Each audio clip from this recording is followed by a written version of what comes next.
Jamen, med det korte lys, så er vi jo med i budgetforliget for 26, og det betyder, at vi lojalt og indædt vil arbejde for at løse de mange problemer, I allerede har hørt om. Men med det lange lys, så er jeg nødt til at sige, at vi tror jo på, at kernevelfærd er meget bedre end de mange rådhuse. Vi tror faktisk kun på, at vi kan nøjes med et rådhus her på Sydamager. En ny sammenlagt Sydamager Kommune med 56.000 indbyggere, det er ideelt. Og så er der nogen, der tror, jamen så mister vi Lostårnet og Stokroserne og Bellarno og de tro kajakklubber og Gåsrepublikken og så videre. Selvfølgelig gør vi ikke det. Det har ikke, identitet skabes ikke på et rådhus. Undskyld.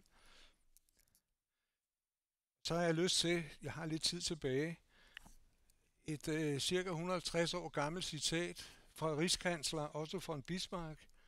Og han sagde de vise ord: aldrig bliver der talt så meget usandt som efter en jagt, under en krig og før et valg. Tak.